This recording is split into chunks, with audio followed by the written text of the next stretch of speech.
Assalamualaikum warahmatullahi wabarakatuh. Waalaikumsalam warahmatullahi wabarakatuh. Baik, kami di sini dari kelompok 4, mata kuliah metodologi penelitian pendidikan yang akan mempresentasikan tentang kajian teori. Sebelumnya, izinkan kami memperkenalkan diri. Saya Alifia Aziza dengan NPM 231302209 bersama rekan saya. Saya Nusal Sabila dengan NPM 2313022062. Saya Happy Putri Anggraini dengan NPM 2313022020. Saya Rafa Yunita dengan NPM 2313022057. Baik, kami di sini pertama akan menjelaskan tentang apa sih itu kajian teori yang akan disampaikan oleh Rafa Yunita. Kepadanya disilakan. Baik, di sini saya akan menjelaskan tentang definisi kajian teori itu sendiri. Jadi kajian teori adalah satu tahapan penting dalam penelitian. Menurut beberapa ahli, teori dipahami sebagai kumpulan konsep, definisi, atau proporsi yang menjelaskan hubungan antara variabel, sehingga bisa dipakai untuk memahami, menjelaskan, bahkan memprediksi suatu fenomena. Dalam konteks penelitian, pendidikan, kajian teori berfungsi untuk memandu peneliti mulai dari merumuskan masalah, menentukan metode, hingga menghubungkan temuan dengan penelitian sebelumnya. Setiap teori memiliki kelebihan dan kekurangannya masing-masing, sehingga pemilihannya harus dengan tujuan penelitian, referensi yang kuat. Untuk materi selanjutnya tentang macam-macam teori dalam penelitian yang akan disampaikan oleh Happy Putri Anggraini.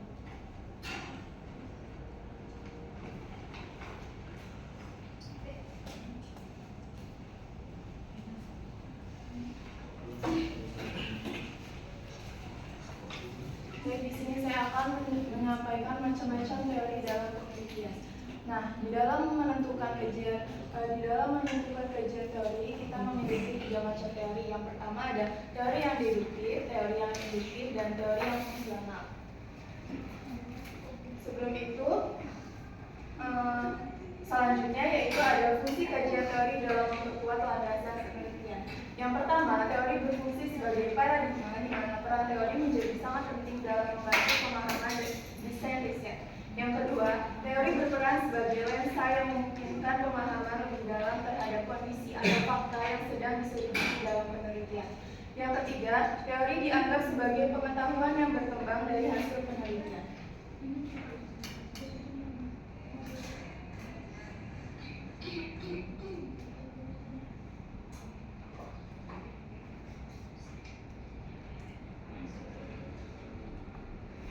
Nah, dari ketiga macam teori tadi itu, tiga macam teori itu bisa ada dalam sebuah skripsi. Jadi contohnya di sini di skripsi Kak Amanda Fajar Arifah tentang pengembangan LKPD berbasis proyek pengelolaan limbah kulit nanas untuk melatihkan creative thinking skill dan self-regulated learning. Nah, ini contoh teori deduktifnya. Terus kenapa paragraf ini masuk ke dalam teori deduktif? Karena berangkat dari teori-teori umum yang telah mapan untuk kemudian diturunkan ke dalam konteks penelitian yang spesifik. Hal ini terlihat dari mengartikan konstruktivisme, lalu menjelaskan bahwa definisi dari konstruktivisme, lalu lanjut ke dalam kalimat kedua yang muncul harapan sifat membangun untuk siswa. Nah, yang kedua itu ada teori induktif. Paragraf ini disebut teori induktif karena paragraf ini mengawali dengan kata-kata khusus seperti data produksi, penelitian kandungan kimia kulit nanas, dampak lingkungan. Lalu ditarik kesimpulan umum bahwa kulit nanas bisa dijadikan bahan biobaterai. Yang ketiga yaitu ada teori fungsional. Nah, untuk paragraf ini disebut teori fungsional karena fokus utama bagian ini adalah fungsi-fungsi LKPD dalam pembelajaran. LKPD dipandang sebagai salah satu komponen dalam sistem belajar yang membantu siswa, guru, dan proses pembelajaran agar berjalan lebih efektif. Selanjutnya akan dijelaskan oleh Nusal Sabila.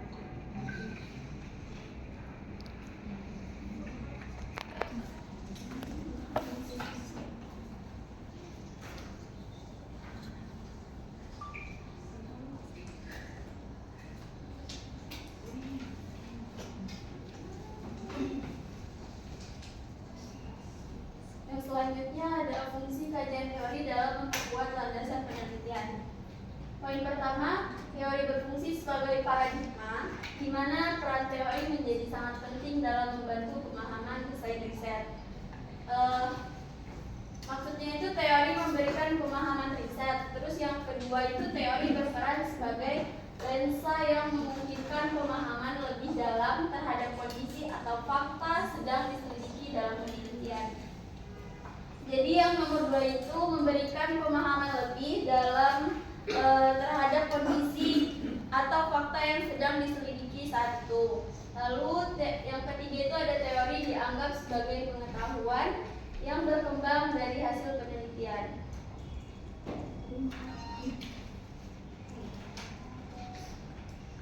Jadi maksud dari poin 3 itu kalau dibilang teori sebagai pengetahuan yang berkembang dari hasil penelitian, maksudnya itu teori itu tidak muncul tiba-tiba gitu loh, tapi lahir dari penelitian sebelumnya. Setiap kali ada penelitian baru, teori kan bisa aja diubah atau direvisi gitu aja terusnya. Itu maksud dari poin 3. Selanjutnya ada langkah-langkah penyusunan kajian teori. Dalam penyusunan kajian teori yang telah dijelaskan oleh Amruddin, beliau memberikan pandangan yaitu sebagai berikut. Yang pertama, mencari kajian kepustakaan yang sesuai dengan masalah penelitian yang ingin kita teliti. Yang kedua, melakukan urutan rencana tentang pencarian teori serta penulisan pencarian. Yang ketiga, menekankan kajian teori yang diambil berkaitan dengan masalah yang sedang diangkat. Misalnya, masalah yang dikaji itu tentang kenakalan remaja. Jadi, peneliti diharapkan mencari kajian-kajian yang berkaitan dengan kenakalan remaja tersebut. Lalu seperti pengertian kenakalan remaja lainnya, maka penyusunan kajian teori ini tidak boleh jauh dengan masalah yang sedang diteliti. Sebab nantinya hasil dari penelitian tersebut kalau misalkan tidak sama itu bakal jadi tidak sesuai sama hasil yang kita inginkan nanti.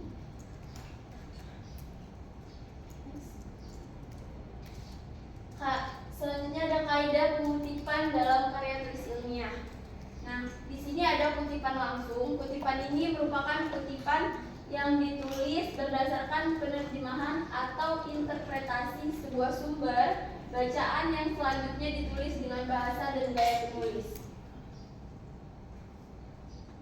Contohnya di sini dalam hal Morphem Lyons pada tahun 1968-280 mengatakan, ini tuh contoh kutipan langsung.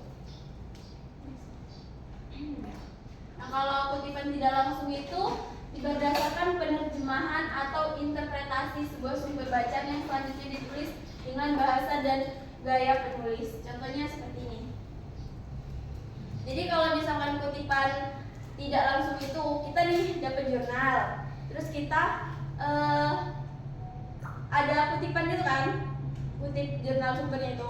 Nah itu bisa kita parafrase gitu, itu kutipan tidak langsung. Kalau misalkan kutipan langsung itu, contohnya pure dari jurnal itu tersebut, nah kita apa-apain. Selanjutnya akan dibahas oleh Alvin. Kevin.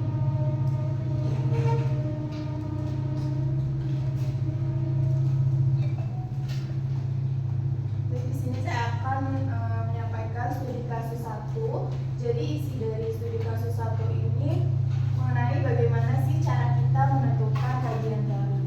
Nah, sebelum itu kan dalam melakukan penelitian atau menulis skripsi, kita kan udah tahu tuh judul apa yang mau kita kembangin. Jadi misalkan di sini punya Kak Amanda Fajar itu judulnya kan pengembangan LKPD berbasis proyek pengelolaan limbah kulit panas untuk melatihkan creative thinking skill dan self-regulated learning. Jadi yang pertama itu kakaknya itu ngambil untuk teori belajarnya dulu. Di sini kakaknya mengambil teori belajar konstruktivisme. Nah, terus kan tadinya kan kakaknya kan milih pembelajarannya. untuk pembelajarannya itu kakaknya itu memilih pembelajaran berbasis proyek. Lalu untuk medianya kan di sini kakaknya bilang kalau misalkan pengembangan LKPD. Jadi kakaknya itu masukin LKPD itu ke dalam kajian teori. Nah, yang keempat itu kakaknya kan di sini kan nulis untuk proyek pengelolaan limbah kulit nanas. Jadi kakaknya juga menjelaskan tentang limbah kulit nanas. Nah, untuk yang kelima itu alternatif electricity. Jadi alternatif electricity itu kegunaan dari limbah nanas ini, pengembangan dari limbah nanas yang disampaikan.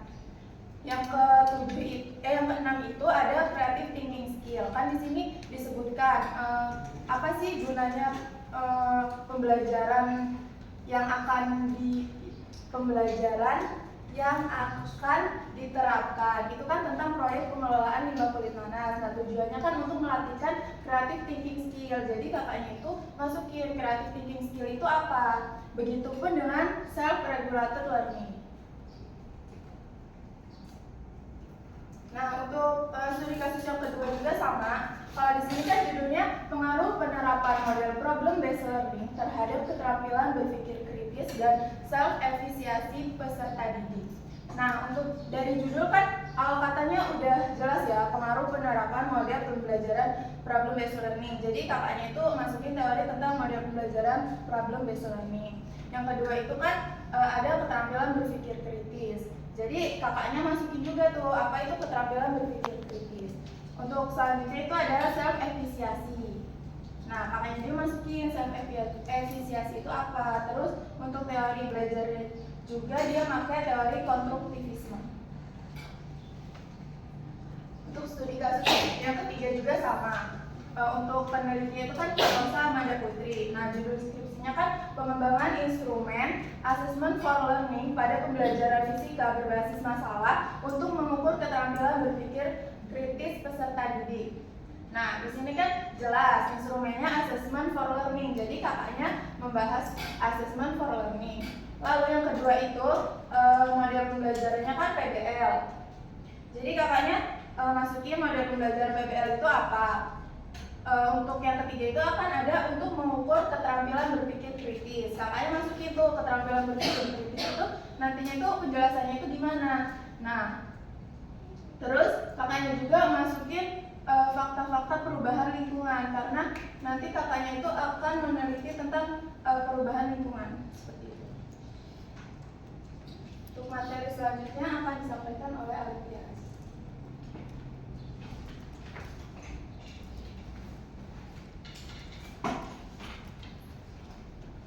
Baik, saya di sini akan menjelaskan tentang studi kasus yang ada pada artikel.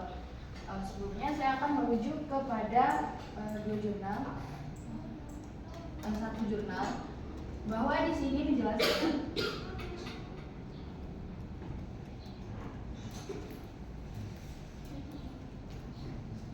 di sini tinjauan pustaka atau literatur review.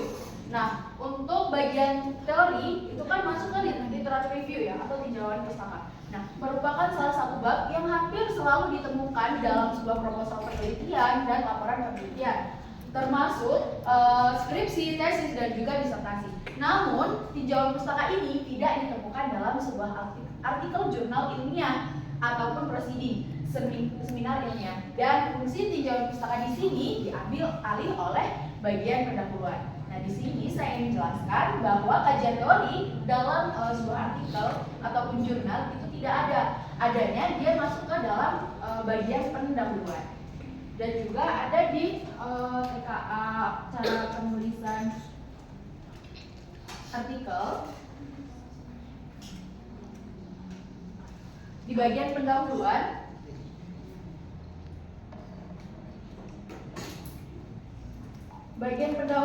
itu yang berisi bagian pendahuluan berisi latar belakang konteks penelitian, urgensi permasalahan hasil kajian pustaka. Di sini tertera jelas bahwa hasil kajian pustaka itu kan ada juga bagiannya dari teori pustaka gitu ya, dari kajian teori itu. Nah, jadi di sini saya ingin menerapkan sekali lagi bahwa kalau di jurnal Indonesia itu kebanyakan dia bagiannya itu hanya pendahuluan, metodologi, sama hasil dan pembahasan. Nah, untuk contohnya itu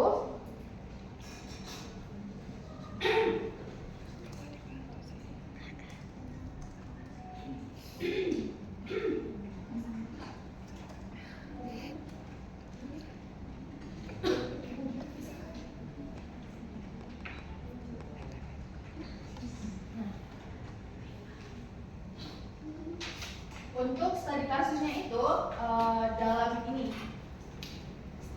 Jadi kan pendahuluan ya. Nah, dari gambar pendahuluan ini bisa dapat dilihat bahwa di sini ada kajian teorinya. Di bagian sini. Ini kan ada tulisan. Jadi di sini menjelaskan bahwa model pembelajaran dengan menggunakan pendekatan STEM merupakan pembelajaran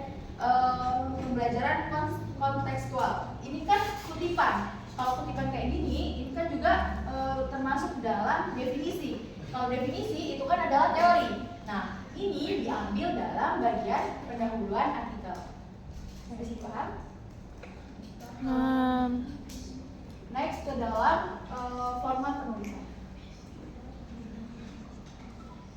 Untuk yang pertama, format penulisan yaitu tata cara pengetikan format. Pertama, biasanya huruf itu ukurannya 12 dengan fontnya Times New Roman. Bila diperlukan, ukuran huruf itu biasanya dapat 10 ataupun 11 dapat digunakan untuk isian, bukan judul ya, tapi biasanya dalam tabel ataupun dalam gambar. Untuk penamaan tabel atau penamaan gambar ini sering digunakan seperti itu. Terus untuk huruf milik ataupun italik digunakan untuk kata asing dan judul buku serta majalah ataupun jurnal ilmiah. Nah, ini tuh kata italik itu biasanya bahasa asing, bukan bahasa Indonesia, dan juga dapat digunakan di dalam daftar pustaka untuk penamaan judul buku dan juga jurnal ilmiahnya.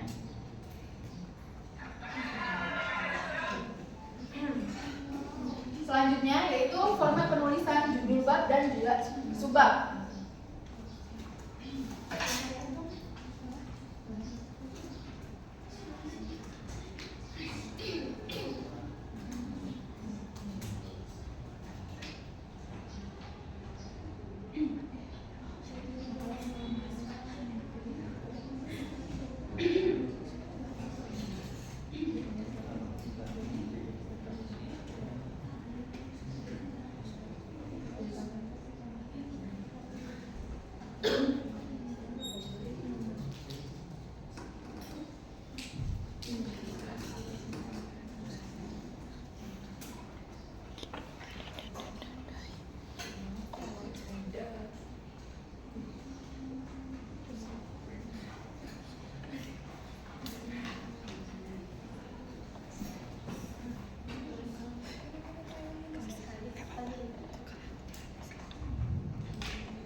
Pertama, tadi kan udah tahu ya untuk bagian kepenulisannya. Karena kalau aturannya dimasukin ke dalam PPT itu akan terlalu banyak dan terlalu menumpuk karena panduan kita menggunakan panduan kepenulisan Unila tahun 2020. Nah, untuk bagian cover ini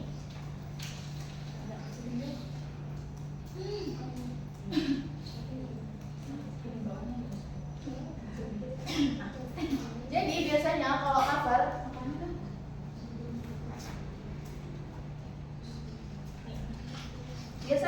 dari cover, ini kan contoh cover ya, walaupun ini bukan cover skripsi, kita perumpamaan ini ya. Nah, dari cover itu jarak margin antara atas ke judul itu adalah 6 cm. Terus untuk jarak margin samping kiri yang dari sini ke sini itu adalah 4 cm. Dari sini ke sini itu adalah 4, dan margin dari sini ke sini yang kanan itu adalah 3 cm. Dan untuk jarak margin bawah dari sini ke sini itu adalah 3 cm. Selanjutnya untuk daftar isi. Nah, penulisan daftar isi sendiri ini harus di bold. Daftar isi taruh center tengah. Tulisan halaman rata kanan dan jarak dari daftar isi ke halaman itu adalah 3 spasi. Jarak dari atas ke tulisan daftar isi itu adalah 6 cm. Margin kirinya itu 4 cm dan margin kanannya itu 3 cm. Margin bawah 3 cm. Tapi kalau semisal daftar isinya nggak cukup nih satu halaman doang. Biasanya kan gitu, banyak halaman kalau skripsi daftar isinya. Nah, kalau daftar isi ini yang awalnya margin atasnya 6 cm, untuk halaman selanjutnya walaupun masih daftar isi, itu halaman atasnya itu adalah 3 cm. Ini berlaku juga daftar isi ini berlaku juga untuk daftar tabel, juga pun daftar gambar. Jadi formatnya sama dengan spasi 1,5. Oh ya, ada slip 1 untuk dari halaman ke daftar tabel ini yang awal ini jaraknya adalah 1 spasi.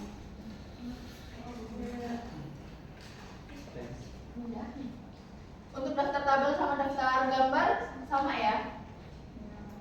Selanjutnya untuk format penulisan awal bab.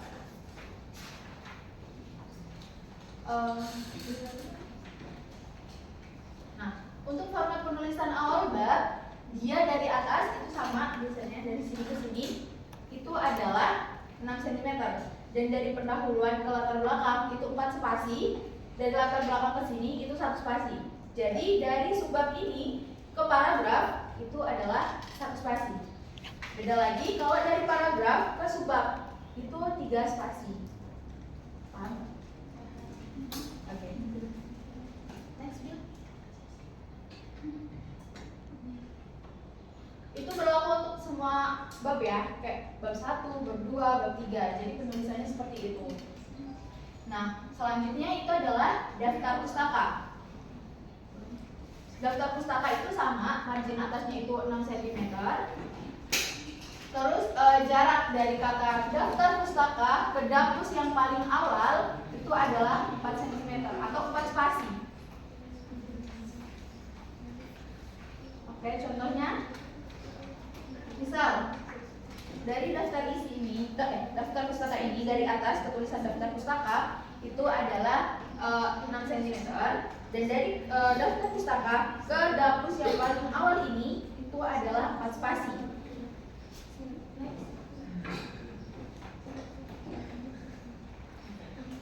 Penulisan gambar. Kalau gambar dia biasanya kita kan kutip dari sesuatu, tapi kalau gambar itu biasanya nggak ada sumbernya. Beda lagi kalau kita ngutip tabel dalam skripsi ataupun jurnal yang lainnya, itu dikasih citasi gitu atau dari sumbernya mana.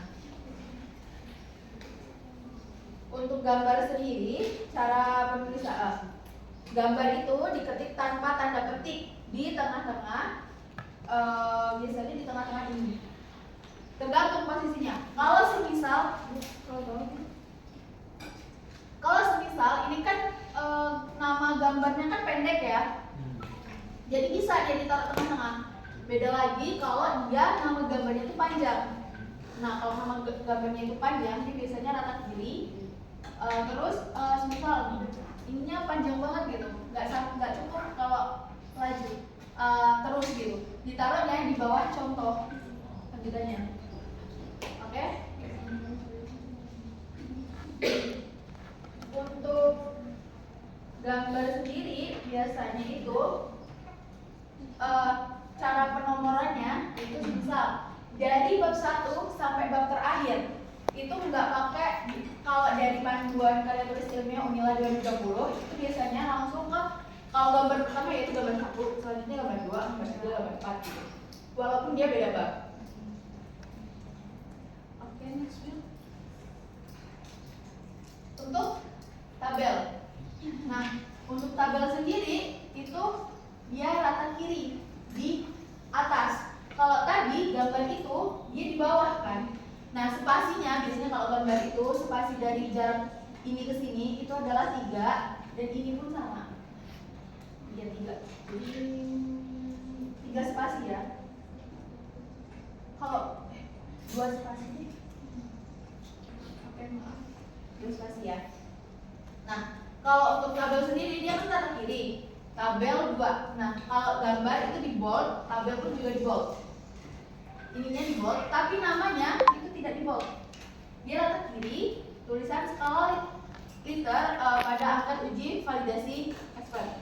Nah, kalau misal ini diambil dari sebuah jurnal ataupun sebuah skripsi, kita ngetik dari manapun, kalau tabel itu harus diberi citasi. Citasinya di bawah tabel rata kanan. Nama peneliti ataupun nama penulis, koma, tahun penulisan atau tahun terbit.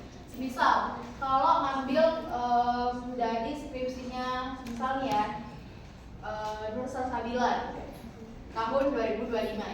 Nah, cara motifnya, nama akhirnya Nur Salsabila, koma 2025 gitu. Terus di akhir ini kita titik. Dan pada nama tabel itu nggak ada titik di ujung sini. Beda lagi kalau nama gambar. Nah, ini salahnya, harusnya di sini ada titik. Paham? Untuk numerik, kalau numerik dari zona atas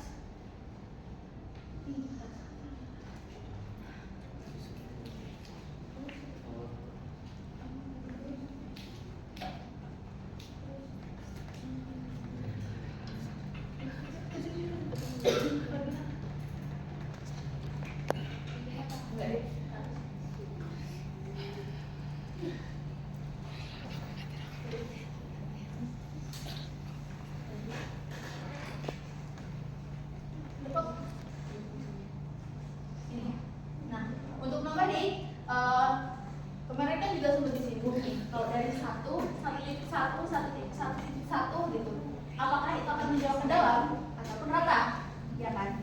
Biasanya kan kalau dari Word itu bisa kita awalnya kita ketik 1.1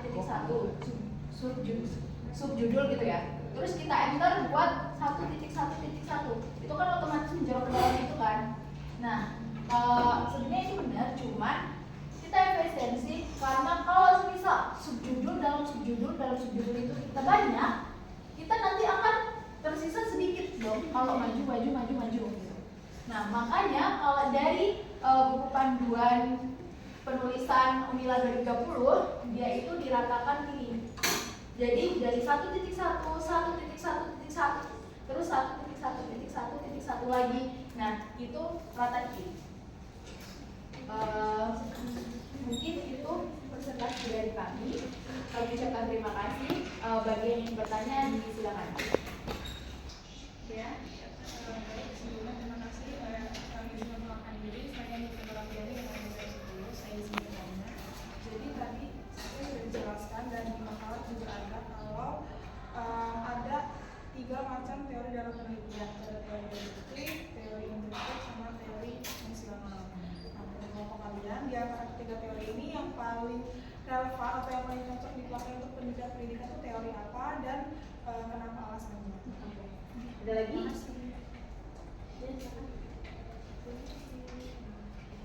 Saya mau minta kepada Bapak penyaji, di pendidikan kita juga harus membuat relevansi ya terhadap proposal kita. Nah, bagaimana cara untuk membaca langkah sistematis untuk memastikan kajian teori kita dalam skripsi kita nanti itu tidak hanya relevan saja, tapi juga mampu menjadi pijakan di hipotesis kita yang kuat. Ada lagi? Oke, sementara dulu ya. Nanti next call.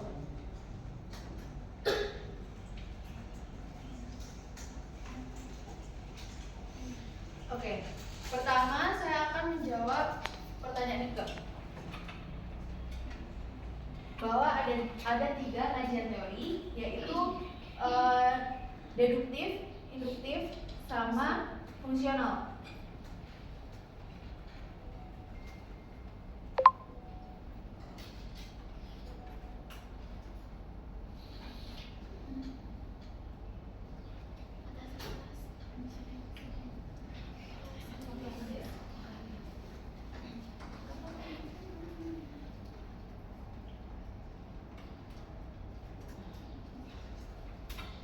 di sini kan dijelaskan ya Kak, bahwa ada tiga macam teori. Teori deduktif.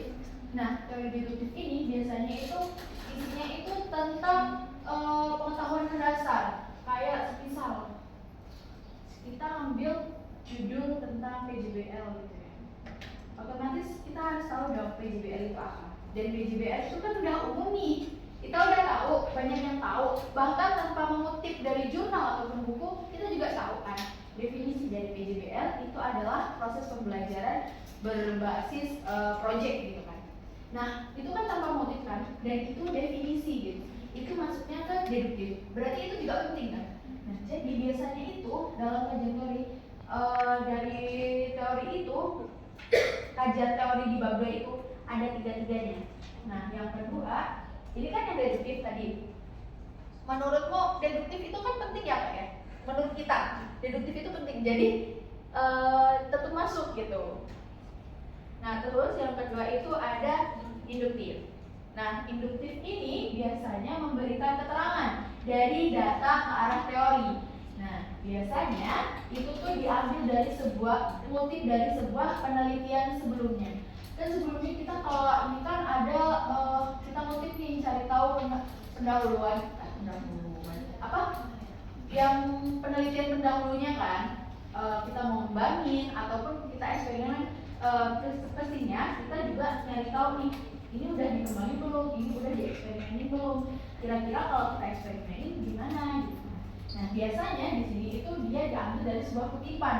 Kutipan itu memberikan keterangan data yang telah diambil atau yang telah dihasilkan dari sebuah penelitian tersebut. Dan biasanya dari kutipan tersebut nanti bakal dijelaskan nih, pendekatan STEM dapat membuat peserta didik memahami konsep sains dan mengaitkannya dalam kehidupan nyata.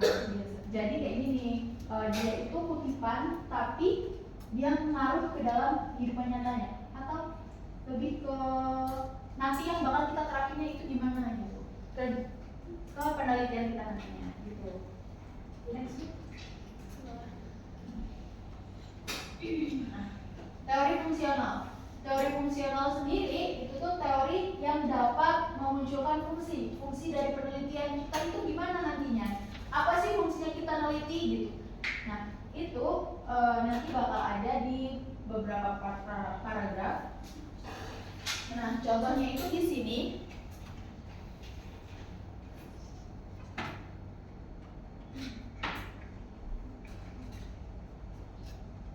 Nih, dia misal ini kan gambar di atas, ini tuh atasnya ada gambar gitu. Nah, gambar itu menunjukkan adalah STEM dan PJBL merupakan pendekatan yang mengintegrasikan 4 disiplin ilmu STEM dan PJBL. Nah, paragraf selanjutnya itu menjelaskan juga bahwa penggunaan PJBL STEM ini dapat meningkatkan keterampilan pemecahan masalah. Nah, ini kan masuk ke fungsi ya, meningkatkan keterampilan pemecahan masalah peserta didik. Nah, fungsional kan dia.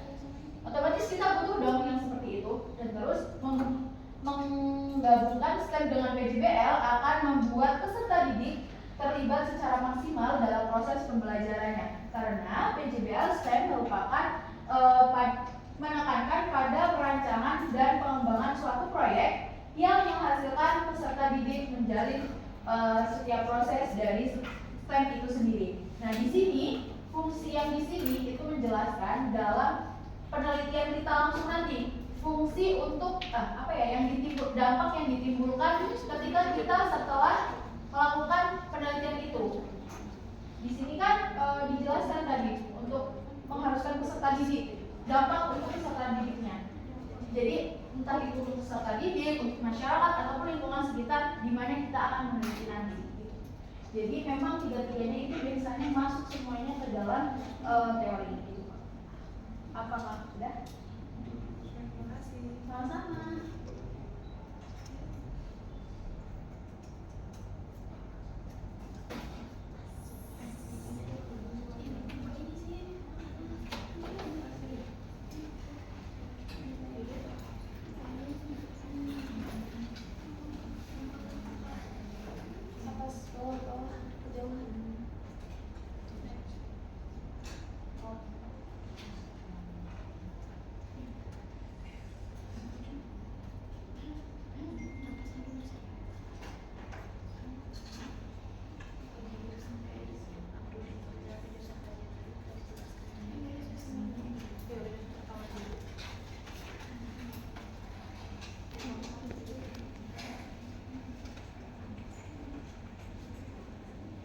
Baik, saya akan menjawab pertanyaan dari Elisa. Tadi kan pertanyaannya bagaimana cara merancang langkah sistematis untuk memastikan kajian teori kita itu dalam skripsi kita tidak hanya relevan, tetapi juga mampu menjadi pijakan hipotesis yang kuat. Nah, tadi kan sudah dijelaskan juga ya langkah-langkahnya itu sebelum kita membuat kajian teori. Nah, itu tuh tentukan dulu fokus masalahnya itu apa, kamu ngambil apa gitu. Nah, kamu meneliti di suatu sekolah nih, terus kamu tuh ngelihat sekolah, kondisi sekolah itu, masalah di sekolah itu apa gitu loh. Nah, terus cari teori utamanya, terus hubungin teori dengan penelitian terdahulu. Kan gini. Contoh lain ya, misal pengaruh penggunaan media animasi terhadap pemahaman siswa tentang gerak parabola. Terus teori utamanya itu teori belajar konstruktivisme, teori multimedia, ada teori konsep gerak parabola. Nah, lalu selanjutnya hubungkan teori tersebut itu dengan penelitian terdahulu. Maksudnya itu tunjukin hasil penelitian orang lain yang relevan gitu tentang materi yang bakal masalah yang bakal kamu kaji nanti gitu. Nah, terus analisis celah penelitian atau gapnya, bagian mana yang belum dibahas tuntas di penelitian sebelumnya gitu. Nah, terus tarik kerangka berpikirnya, tunjukkan alur logis teori A plus teori B, terus mestinya kalau X itu dilakukan seperti apa gitu loh. Nah, terus yang terakhir itu ada rumusan hipotesis. Nah, contohnya tuh kayak di bawah ini. Kan misalnya masalah yang dikaji itu tentang kenakalan remaja. Yang tadi, maka peneliti diharapkan mencari kajian-kajian yang berkaitan dengan kenakalan remaja tersebut. Jadi faktor kenakalan remaja, terus bagaimana solusi kenakalan remaja dan lain-lain. Maka penyusun itu teori ini tidak boleh jauh dengan masalah penelitian. Kalau misalkan hasil dari penelitiannya juga akan disesuaikan dengan teori yang digunakan. Oleh karena itu, pada penyusunan kajian teori ini, peneliti itu harus benar-benar memastikan bahwa referensi yang dikutip itu berdasarkan fenomena yang sudah diteliti itu. Gimana ya?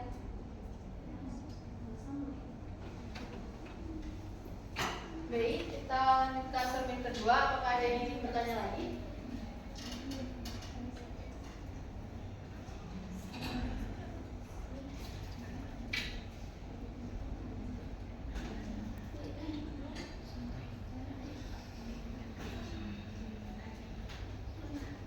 Ya, silakan. Baik, sebelumnya mengenai diri nama kita ini sama KM 16. Selanjutnya bertanya ke kelompok 4 mengenai tentang keputusan citasi di bagian gambar itu yang benar seperti apa dan dirancang apa. Jadi, Ya, terus ada lagi? Yang lain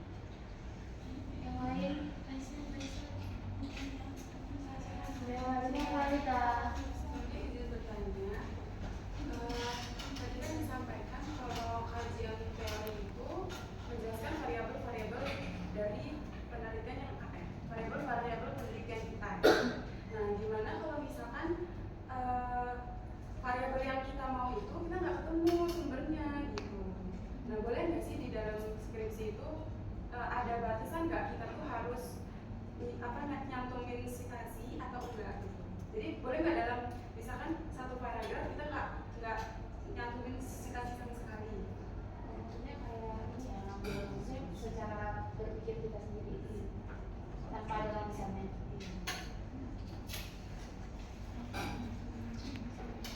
Ada lagi?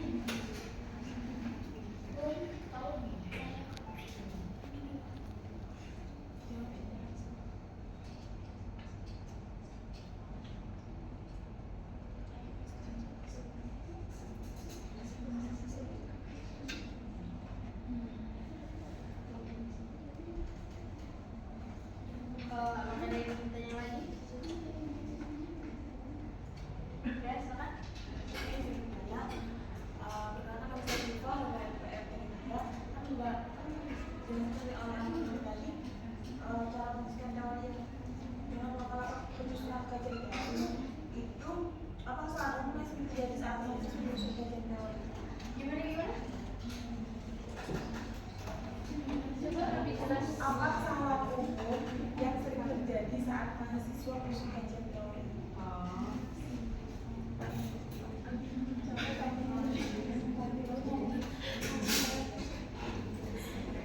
Sebelumnya mau izin jawab punya cerita. Tadi Linda pertanyaannya tentang kalau kita bikin kajian teori terus gak ada sintasisnya. Kayak kita bikin, misal kita ambil variabel tapi gak ada lansanya, kayak gak ada lansanya. Yang sesuai, ya. Semuanya itu kan kalau kita mengambil apapun itu variabel kan biasanya udah melalui penelitian. Kalau kita karang sendiri otomatis kita belum melakukan penelitian dan kita cuma karangan bebas, kayak tidak ada langsung sama sekali. Jadi kalau dari buku, kalau yang dari saya baca itu semua itu harus ada langsanya. Jadi semuanya itu harus melalui penelitian dulu. Apapun yang mau diambil itu kayak sintasis itu kan pasti ada penelitiannya. Kayak PJBN itu pasti ada yang udah pernah meneliti kan. Nah kalau nggak ada itu berarti nggak boleh.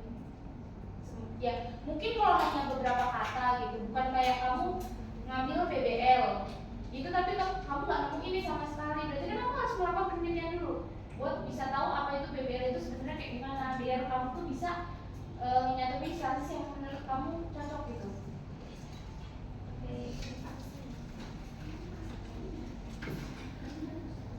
Baik, di sini saya akan menjawab pertanyaan dari Rifta.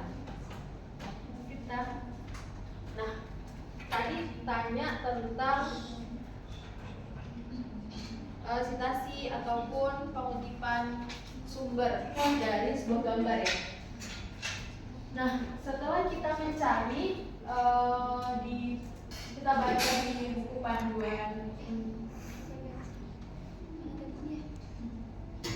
di Universitas Lampung 2020 itu tuh nggak ada cara citasiin sebuah gambar. Di situ hanya dijelaskan pada bagian gambar dan tabel itu cara penamaan gambar dan lain sebagainya. Di dalam citasi tabel itu ada, tapi gambar itu nggak ada. Dan setelah kita mencari di berbagai skripsi cutting, ditemukan ini adalah salah satu contoh skripsi cutting yang ada gambarnya. Nah, di sini dijelas posisi gambar ini adalah gambar 8, pembentukan kelompok dan pembagian LKPD. Itu hanya dikasih nama gambarnya aja, bukan nggak ada citasinya. Beda lagi kalau tabel biasanya ada citasinya kalau kita mau beli. Di sini tadi kan udah jelasin juga ya sama Alifia Eliza tentang gambar yang kalau kita ngambilnya tabel itu berarti bawahnya dikasih sintasis, dan kalau gambar itu walaupun kita ngambilnya gambar bukan bentuk tabel mau di buku atau apapun itu nggak perlu dikasih sintasis, cukup diberi tulisan gambar penjelasannya, misal gambar 8 produksi apa gitu. Jadi kita nggak perlu ngasih sintasisnya walaupun kita ngambil dari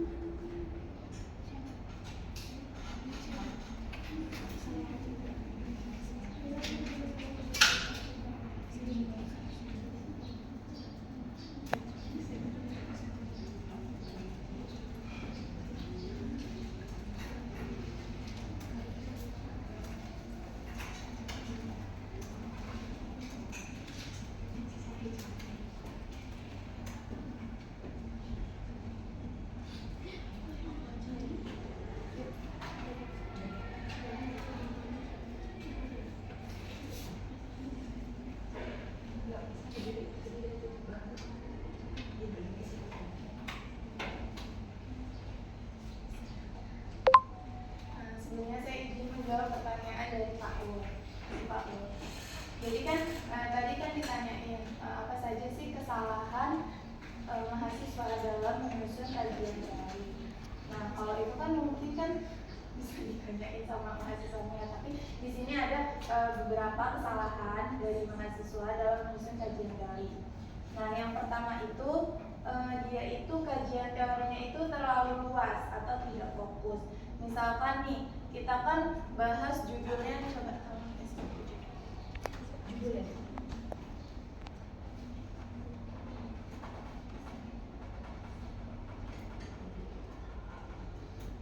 Tadi kan disebutkan ya bahwa kajian teorinya itu terlalu luas. Misalkan gini, pengaruh penerapan model pembelajaran problem based learning.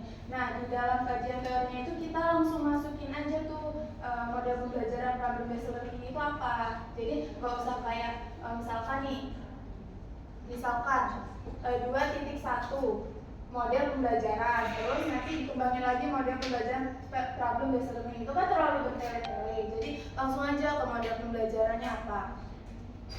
Nah terus mungkin yang kedua itu ada sumbernya. Mungkin kan kebanyakan orang juga misalkan melakukan penelitian itu sumbernya itu masih pakai sumber yang lama. Misalkan gini, kan pernah dibahas juga ya kalau misalkan di dalam belajar itu, misalkan gini, kita mengambil contoh kasusnya itu di tahun 2020, di tahun 2019. Nah, kita kan tahu kalau tahun 2019 itu tahunnya COVID, jadi itu mungkin tidak relevan untuk penelitian saat ini. Terus yang ketiga itu ada yang tadi udah ditanyain sama Rita. Kalau misalkan kita nih, misalkan kita punya kajian teori, terus di kajian teori itu nggak ada sumbernya. Nah mungkin mahasiswa itu ada yang berpikir kayak tadi, udahlah masukin aja kajian teori itu, tapi tanpa kita tahu gitu dasar teorinya itu dari mana. Mungkin seperti itu aja sih. Gimana Pak Ul?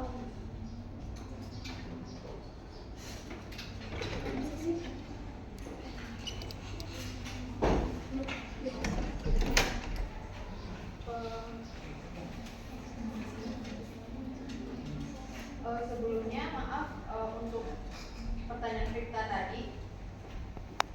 Nah, kalau dari skripsi tadi kita mencari kan nggak ada. Nah, terus saya sempat keinget sama kalau di buku-buku waktu kita SD atau SMP, maka kita ada pakai tuh dia gambar terus ada sumbernya gitu. Nah, caranya kayak gini, nama gambar terus dalam kurung sumber dari mana. Iya, misalnya. Tapi aku juga pernah nemuin kalau misalnya dari gambar itu dia penelitian sumbernya itu dia sejajar kayak gitu atau di bawahnya, di posisi letaknya rata kanan. Nah, kalau semisal ini kan contoh aja nih, contoh dari Google ya, ambil gambar dari Google, karena kalau di skripsi itu kan nggak ada sumbernya, rata-rata dari. Nah, kalau menurut aku itu tuh mungkin nanti saya ada PR buat saya, nanti bakal kasih tahu ke teman-teman semua, saya kirimkan di grup ya, nanti saya cari jurnalnya. Nah, kalau ngikutin dari tabel, cara memberikan citasi di tabel itu mungkin kita ngikutin tabel aja di sini, terus di pojok kanan itu citasinya gitu. Kalau misalnya dari jurnal, nama jurnal, terus tahun terbitnya. Kalau misal dari web itu kayak gini, sumber webnya apa. Oke, cukup. Terima kasih.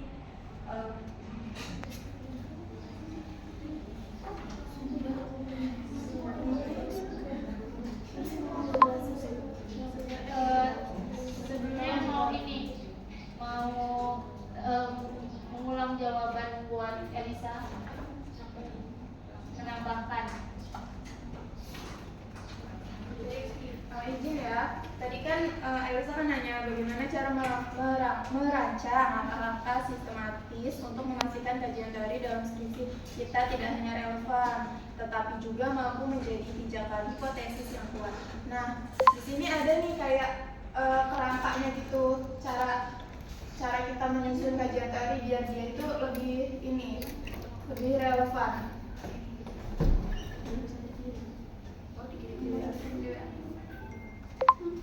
Nah, itu langkah-langkahnya. Pertama, tentukan variabel yang akan diteliti. Kan kita kan yang pertama kan kita udah nentuin judul ya, judul apa yang akan kita pakai. Terus kita tentuin tuh variabel-variabel apa yang harus kita teliti di dalam judul tersebut. Kayak yang tadi udah dijelasin tuh, yang ada daftar isinya.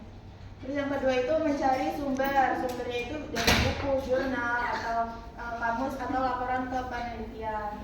Tapi ini lihat tuh yang ketiga, lihat referensinya dulu, terus pilah gimana sih sumber itu tuh relevan atau enggak. Yang keempat itu cari dan bandingkan teori variabel dari berbagai sumber. Misalkan kamu udah dapet tuh satu sumber, kamu bandingin lagi sama sumber yang lain, jangan terpaku sama satu sumber itu. Nah terus baca seluruh isi topik yang sesuai dengan variabel. Misalkan kamu pakai variabelnya apa, dibaca dulu itu topiknya, terus kembali lagi tuh kayak yang nomor 4, dibandingin juga topik yang dari jurnal A sama jurnal B itu relevan yang mana. Nah terus yang keenam itu deskripsi teori dengan bahasa sendiri. Nah misalkan kita udah dapet ya, misalkan teori dari siapa, terus tuh nanti kamu deskripsikan, maksudnya itu kayak misalkan kamu udah dapet tuh teorinya, misalkan udah ada penjelasannya ya, terus kamu telaah lagi bahwa penjelasan itu menurut bahasa kamu sendiri. Terus yang ketujuh itu jangan lupa cantumin sumbernya dari mana aja. Ini tuh sih tambahannya. Gimana ya? Cukup.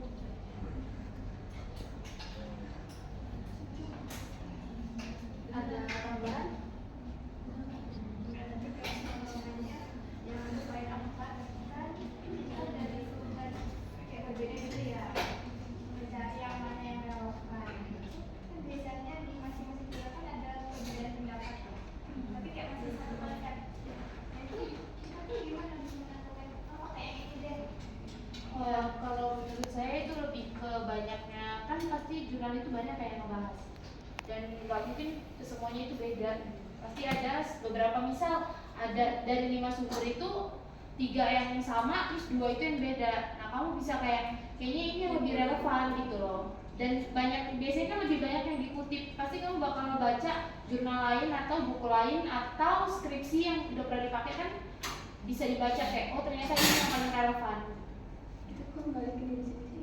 Dan biasanya itu dipilih dari penerbitan yang paling terdekat gitu. Misal ada penerbitan 2020, 2022, 2023. Nah, mesti kita pilihnya yang 2023 karena lebih relevan dengan kondisi yang sekarang.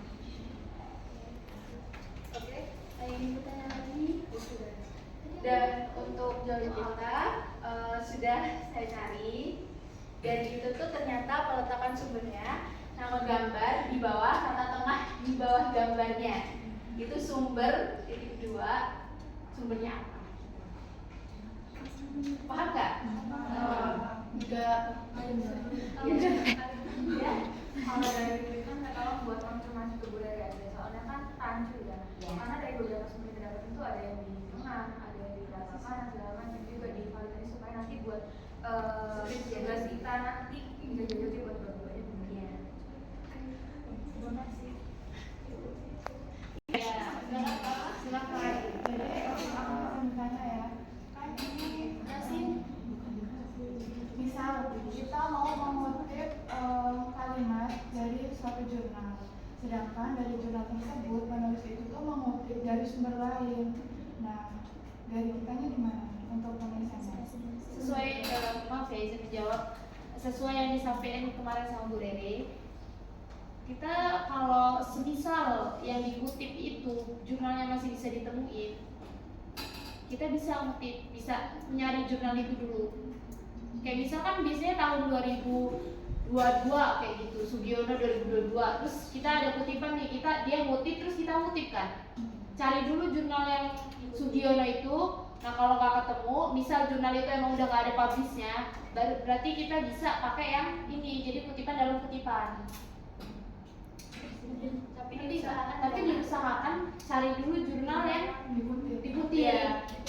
Supaya kita pakai gitu. Iya, jadi kita pakainya 2 kali kan. Dikutip lagi. Iya. Berarti boleh kan? Boleh. Dalam kutipan. Boleh.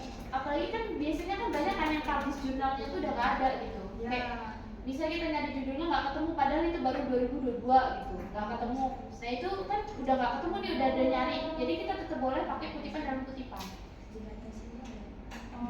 Batasan nggak kutipan dalam kutipan. Berarti kalau misal 10 itu kalau enggak tetap Batasan dalam skripsi itu kutipan dalam kutipan itu ada berapa ya? Untuk definisi. Misal di dalam satu jurnal itu dia ngutip, nah Iya. kutipan dia itu ternyata ngutip lagi dan kutipan itu ngutip lagi sampai Ya, banyak. kalau itu setahu yang kemarin baca pasti kan kita kutipan dalam kutipan aja, kayak cuma 2 kali. Biasanya kan kalau itu udah terlalu lama, jurnal udah terlalu lama, pasti kan ada yang memperbarui, ada yang diperbarui, maksudnya ada jurnalnya diperbarui gitu. Nah itu biasanya kita ngambil yang terbaru, kayak kutipan dalam kutipan, terus ada yang baru, nah kita ngambil yang baru gitu loh. Kayak pasti udah ada kayak 2024, Sugiono 2024, pasti itu tuh ada pengembangan di selanjutnya dan itu bisa dikutip kita gitu. Dan untuk penulisannya itu kutipan awal itu kan kutipan dalam kutipan. Nah itu yang ditulis awal jurnal yang terbaru apa yang kutipan dalam kutipan terlebih dahulu. Kutipannya dulu dari kayak misal menurut Sugiono, nah terus habis itu dalam kan ini kan nanti di kayak di dalam gitu, maksudnya kayak dalam. Pakai dalam apa pakai titik koma?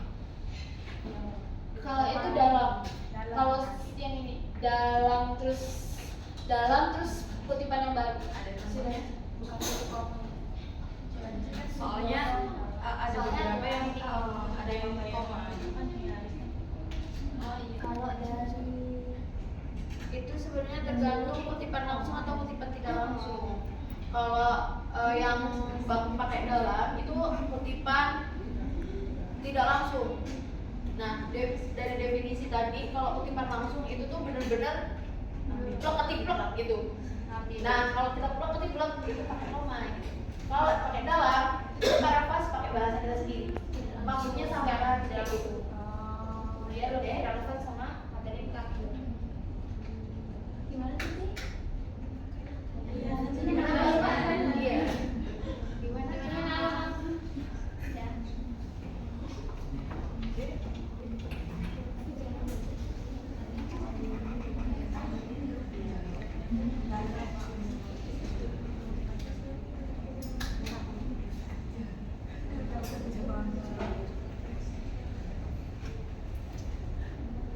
Baik, itu tadi presentasi dari kami. Kami ucapkan terima kasih untuk teman-teman semua. Kami akhiri. Wassalamualaikum warahmatullahi wabarakatuh. Waalaikumsalam warahmatullahi wabarakatuh.